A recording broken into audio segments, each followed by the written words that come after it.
Roses for the Radiant Day, a short story. On those rare and perpendicular occasions, stacked against otherwise ordinary and dirt-scented torpor, Long John would sometimes, some mornings flushed with riverland sunshine, encounter the immigrant in the green-trimmed hardware store. "What ho, immigrant," he would say, winking. The immigrant stayed grim. He was, besides which, a Turkish man, officially Mr. Evrahem. Everybody knew it. He bought the depleted Reynolds farm on the back road into the blatant picturesqueness of Banning Flats. But he was devoid of the jocular disposition, which is why Long John went winking. The immigrant was quite short, and his dark folds had gone fair with age. Even his eyes had faded. He only ever wore overalls and a linen shirt. He was increasingly humble on his feet. "Good morning," he would say, flat, thin-lipped, in Anatolian English. "How's things out on the back road?" Long John did inquire, smiling vapid. Mr. Evrahem remained more concentrated upon his necessities. He would usually be buying plumbing parts or brassy gardenware. "It's an evil patch of land, that," Long John would say. He was teasing, but it was true. The Reynolds thrashed it with mobs of fly-blown ewes until all the magnesium departed in the dust storms of rank November. Locals described it as hungry. Mr. Evrahem took it cheap. It consisted of a low-hanging quince orchard on the rise and a white weatherboard house double-fronted in the hollow, with a large yard defined. It was a landmark inasmuch as mad Irish prisoners, at the convenience of Her Majesty, had built a tall stone wall, rustic and tawdry, against the stifling wind in the crazy swelter of wild colonial imposition. "It's fine," the immigrant would say. "Still waiting for the radiant day?" asked the Long John, simple. He thought himself clever. The old Turk smiled to himself. Long John wasn't being kind. For years, that is, Mr. Evrahem had presaged the coming. He himself had arrived in the middle of a drought. The green verdure had been reduced to a dusty bowl. The cows sucked straw. It was entirely uncertain how he maintained himself, and when anyone did inquire of his distant ambitions, he looked concentrated and resolute, and said his beloved would soon be there. Kaylan was her name, and she would join him in the great southern nothingness, and he said it would be a radiant day. Long John enjoyed poking at the fun. In his opinion, Mr. Evrahem was slightly heavy. Long John talked about him whenever he succumbed to ale. He says, that this woman, Kaylan, is sailing out from Turkey land, but he's been saying that for 20 years. Long John was sceptical. "The most beautiful woman in the world, of course. It's all he talks about." He said the immigrant was a borderline coot. The Turk would nod, yes, affirmations of certitude. He was still waiting for the radiant day. "Might have been quicker if she walked," laughed Long John, winking again. "Or maybe her ship is lost in the briny sea," which would elicit no reaction. Mr. Evrahem attended to his hose fittings. Long John considered hardware stores imperiums of manly conversation. Once done with the Turk, who retired into an unfunny silence, he looked around for someone else to bother. Such lustral mornings, however, only happened to Long John. The immigrant was unassuagedly reticent with almost everyone else. He kept to his Turkoid demeanour. He never caused trouble. He paid his rates. He never received suspicious mail. He was widely denounced as shy. Long John's brash hoopla beset his usual manner. For reasons unexplained, the two men almost got along. It was thus to Long John that Ted Shed Hudson noted one great morning of a burgeoning springtime that the immigrant had gone missing in the awkward nowheres. "Haven't seen him for ages," he said, unavowed. Shed travelled the back road. He drove by the tawdry walls almost every Tuesday. "Just checking," Long John took his cue and asked some notables, "Has anyone seen the immigrant of late?" Everyone said he was polite but unforthcoming, and they hadn't seen him for a lengthy stretch. "You should go out and have a look," suggested the shed to just as lengthy John. "He might be dead of black snake out there on his own." As well as hating magnesium, the noxious soil made the black snakes frisky. In the Olden foray, the settlers Reynolds lost 3 children and several sheepdogs to black snake in the bitter harvest of their days. Times were very tough. So Long John agreed to drive out upon the Sundry Morrow. The Sundry Morrow was a luscious day. The sunshine was full of merit and the sky was meticulously blue. Fat currajongs baubled in the treetops. Koalas munched on the minty gums, delirious. There had been young rains and the earth smelt dark and wholesome. Long John drove up and parked out the front. As real estate, it was undistinguished. There was a bland wire fence at the immediate door, then the surrounding stone wall with historic pretensions obscuring all within. The house, thought Long John, needed an extensive coat of paint. He knocked. No answer. The weatherboard hermitage was silent. There was no access to the rear. The tawdry wall was 8 foot tall. He called out. No answer. Then he tried the handle, and to his surprise found it yielding. Inside, the entryway was neat and handsome in a rectilinear and Turkish sort of way. Long John remarked to himself in his mischief that what it needed was a woman's touch, and it had waited far too long.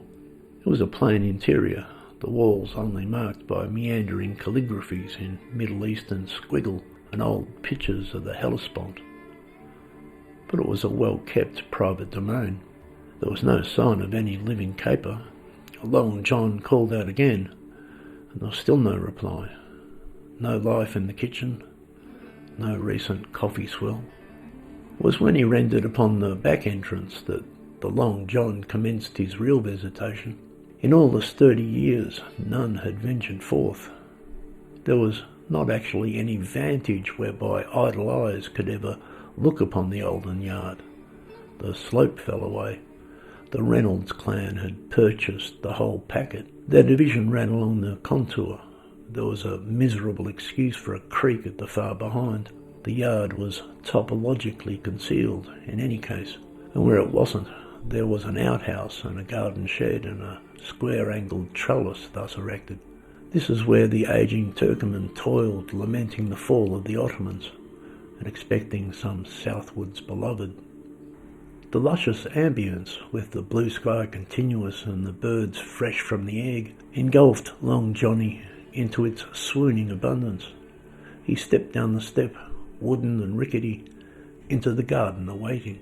The gardener was nowhere, but the garden was everywhere, glowing with green and shot across with a uniform pink splendour. There was suddenly a vast and consuming waft of rosy fragrance, a haze of delight. The long one called out, "Hey, immigrant, are you around?"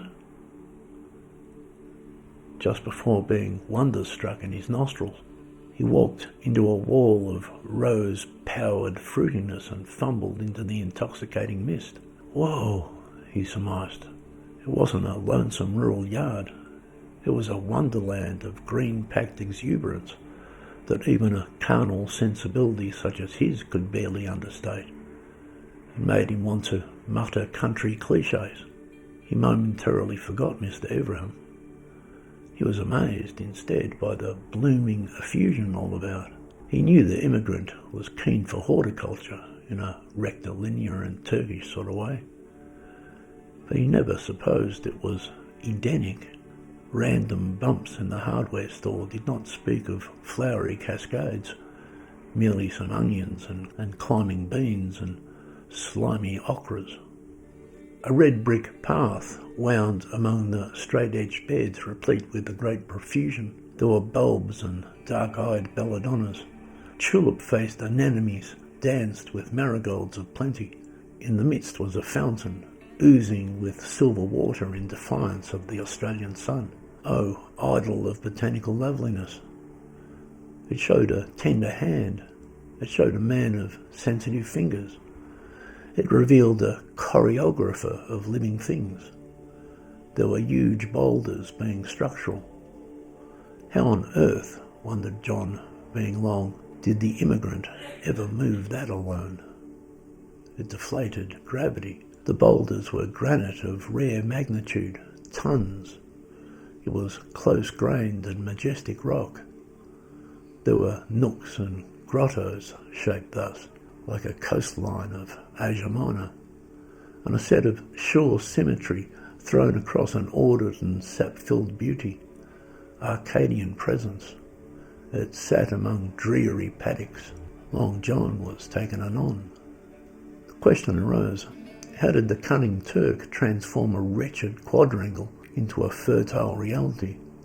What was his secret? Where did the magnesium come from? There was a vast magnolia, gorgeous and sacred.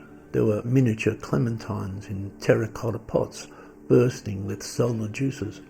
But the more pressing question was, what is the flower, pink and tender, fumigating the entire performance with a soul-melting attar? It suddenly dawned on Long Johnny that she was a rose. Yes, a rose. And in fact, the only rose in view. It was a garden as rosy as the fair Hesperides, but a curious development, only one rose in a dozen incarnations. It was a blush pink centifolia, not that Long John knew his roses entirely, with the voluptuous habits of the Rosa Damascene, the rose that seduced the Crusaders, and blessed with an intense perfume, as sweet as the beads of perspiration swollen on the prophet's brow. There was one by the door. There was one by the outhouse wall. There were 4 marking the angles of the fountain in a classical array. They were everywhere. Perhaps he was susceptible to rolling visions that spring day, but when Long John cupped a flower-top 100-petalled into his buff-headed hand and bent over to smell it, he was transported into the spicy harems of yore. It was as though he walked barefooted on a corridor of cool marble flooring with white veils of suggestion either side. It was as though he hunted through 1,000 rooms until he found a swarthy maiden. She was reclining naked on silk cushions, a creature of the subtle night. He lifted his face and smelt the air, and the centifolia crumpled submissive in his fingertips. It was as though the fragrance of paradise soothed his dull repose, and for a long instant he became lost in a metaphysical nostalgia. His soul was tough and puny, but it was suddenly soaked in rose water and giddy on rose wine. It was as though he had once been a bronze worker in a farm bazaar. It was as though he had snuffled golden hashish moist with the oils of the snow-thaw. Whoa, he reiterated. He had never nosed a rose like that. For a few minutes Mr. Everaham's rose possessed him. She was a deep green with serrated leaves. She stood upright, clean. The darkness of her foliage hid the solid frame.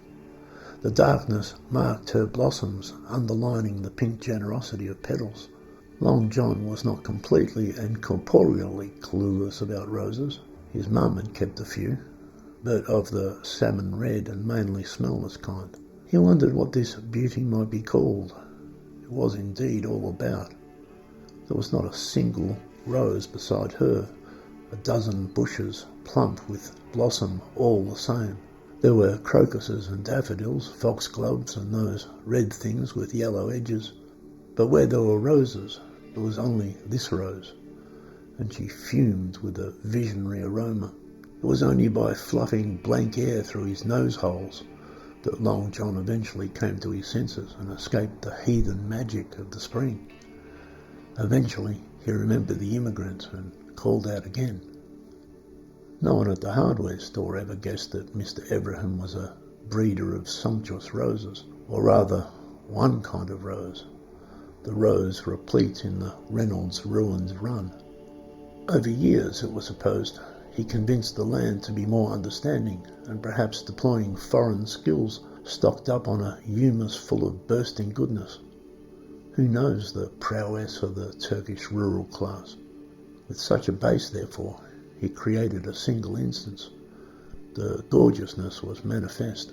Long John had imagined that the immigrant was solid and boring, but here was a blue-skied wonderment, a vast garden of loving care.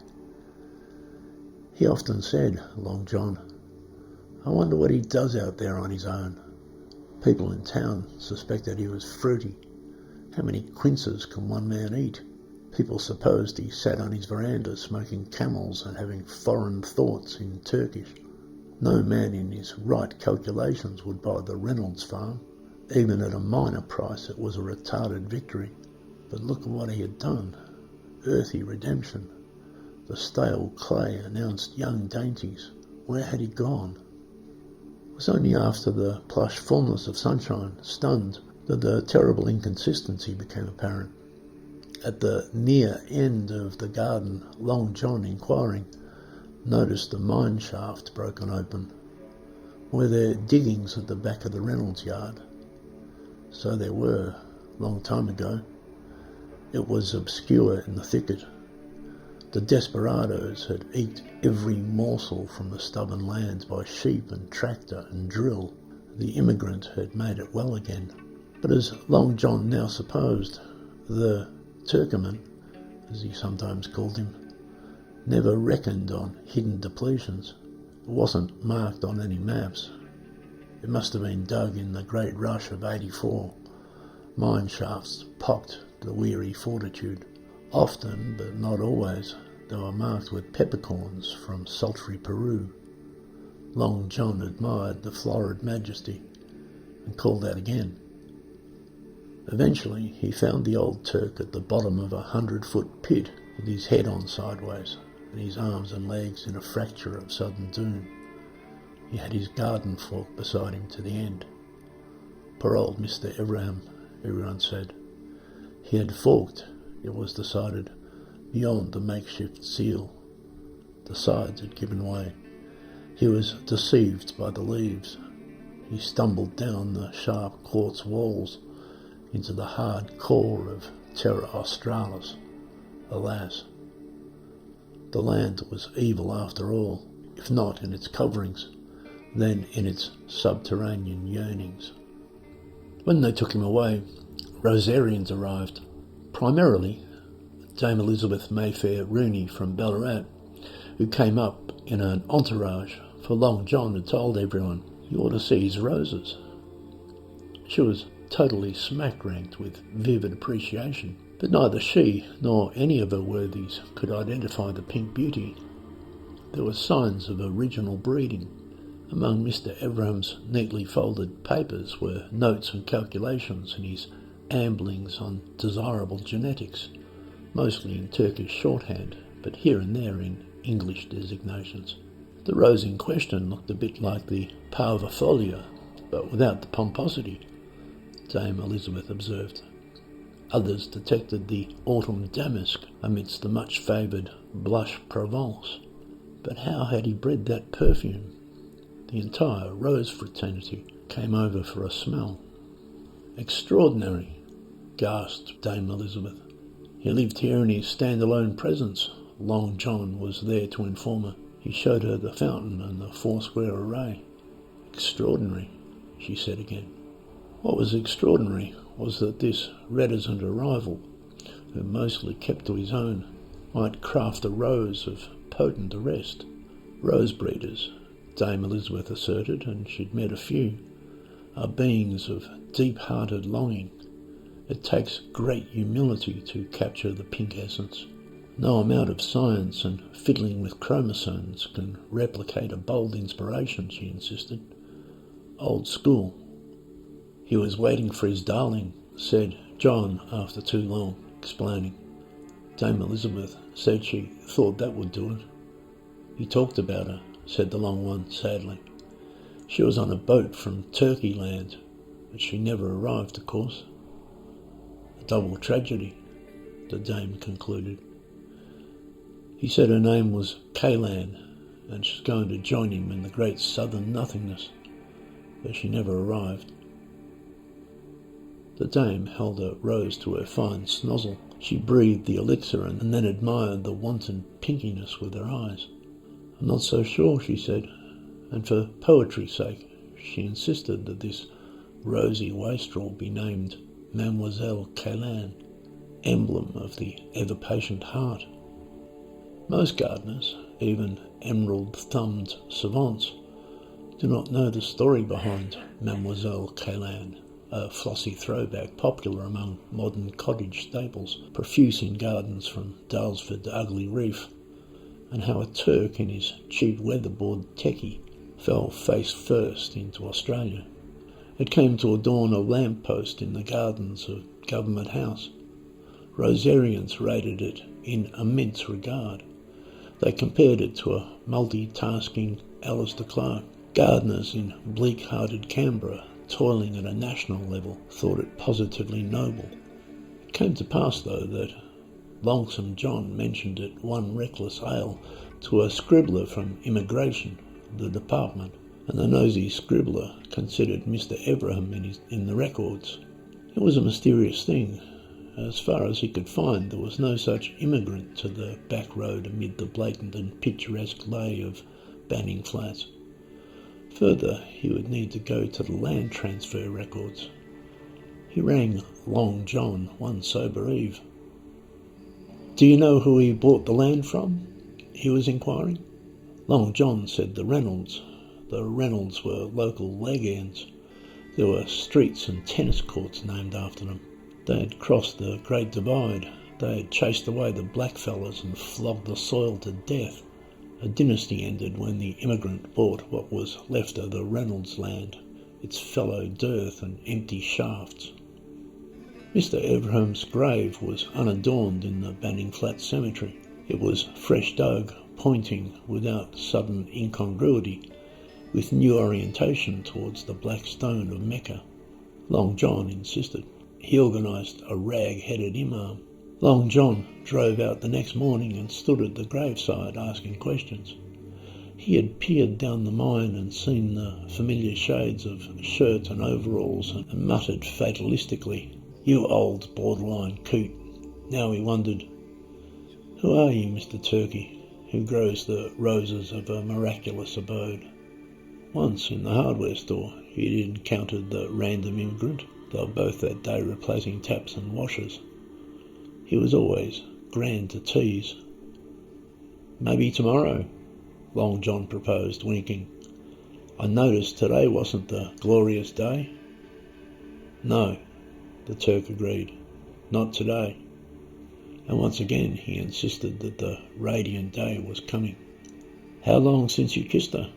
asked Long John. The immigrant flinched. He didn't care to recall. "I left Turkey when I was 29, he pleaded. It was a detail that turned out to be true. Weeks later, the nosy scribbler rang Long John with several items of intrigue. His real name was Ahmed, he said. The scribbler's detective work had taken him to strange files, and he made menace for the Turkish Secret Service. One day he had to disappear. The trial was over. He was a newly married man. Was there anyone named Kaylan? Wondered John. There are few places as unconvincing as the back road to Banning Flats and the dusty reach of a long-winded drought. The black snakes populate the outhouse. Mr. Everham, his official name, came hidden in the secret garden of his heart. Australia is a long, long way, and a perfect place to be hiding. Didn't come across that name, the scribbler admitted. It was the last reckoning. The Turk had no sense of humour. Long John always said he was slightly heavy. Now he knew he was carrying the baggage. Instead, he grew roses, concealed by the tawdry wall. Ted Shed Hudson never knew, driving past most Tuesdays, and waiting for the blind sea to bring a distant reconnection in the amazing daytime. He looked like a man who knew something you never knew. One rose showed the way. One rose perfumed the path. One rose redeemed the hungry land. One rose kept the secrets of a dangerous youth. One rose quartered the design of the flowing fountain. One rose defied the black snakes. One rose hung heavy-eyed upon the outhouse wall. One rose grew 1,000,000 miles from Istanbul. One rose redeemed the Reynolds folly. One rose wowed the Rosarians. One rose blessed the great southern nothingness. One rose crowded the Creator's demise. One rose and the vapour of oriental musk. The immigrant surrendered to the fickle earth, but who's to say his radiant day never arrived?